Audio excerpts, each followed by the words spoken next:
बिहारमध्ये गेल्या अनेक वर्षांमध्ये एनडीए आणि भारतीय जनता पार्टीच्या माध्यमातून जशा प्रकारचं विकास झाला होता, उन्नती झाली होती, प्रगती झाली होती। बिहार हे बिमारू राज्य होतं।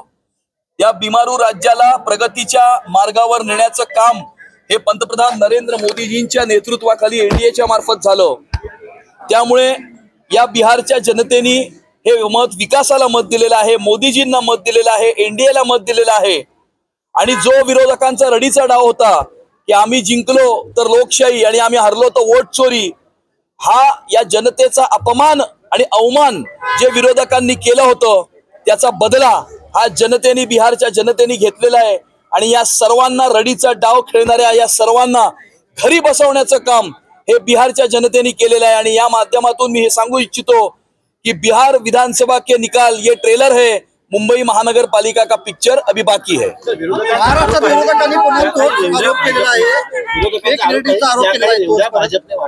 बिहारमध्ये रेवडी वाटप केलं, महिलांना 10,000 रुपये दिले आणि त्यामुळे हा विजय त्यांना मिळाला। इव्हन आज संजय राऊत यांनी सुद्धा ट्विट केलेलं होतं की त्यांनी असं म्हटलं की भाजप आणि निवडणूक आयोग हे हातात घेऊन काम करतो, त्यामुळे हा निकाल अपेक्षित होता। बघा, असं आहे, महाराष्ट्राच्या राजकारणाच्या विदूषकांनी ब्रेक घेतला होता। मग आता तो ब्रेक त्यांनी मोडलाय का? मला असं वाटलं होतं की त्यांनी आपली बॅटन ही शिवतीर्थाला हँडओव्हर केलेली आहे, परंतु आता मला वाटते परत ते कुठेतरी फ्रेम मध्ये येताना दिसतायत।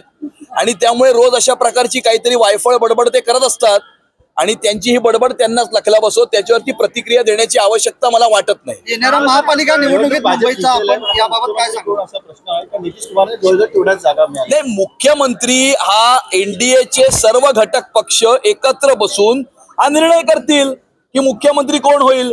मुख्यमंत्री हा एनडीएचा होईल, त्यामुळे एनडीएला कौल हा बिहारच्या जनतेने दिलेला आहे।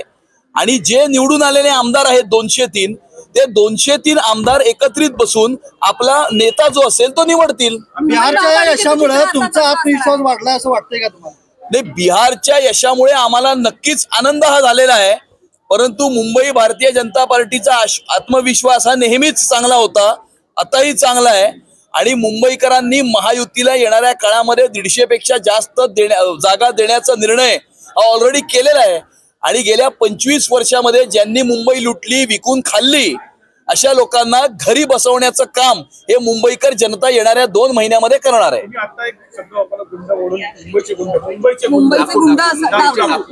डाकू नाही, डाकू म्हणजे कोण असतो? जो दुसऱ्यांच्या खिशावरती डल्ला मारतो, दुसऱ्याकडे असलेली संपत्ती जी असते ती लुटून नेतो, चोऱ्या करतो। त्यामुळे मुंबई महानगरपालिकेमध्ये मुंबईकरांच्या संपत्तीची चोरी ज्यांनी केली त्याला डाकू नाही म्हणणार, नाही तर अजून काय म्हणणार। त्यामुळे मुंबईकरांच्या खिशावरती डल्ला मारणारे, मुंबईकरांची संपत्ती चोरणारे, मुंबईवरती डाका टाकणारे हे डाकू आहेत। आणि मुंबई महानगरपालिकेमध्ये 25 वर्ष ज्यांनी राज्य केलं ते डाकू आहेत।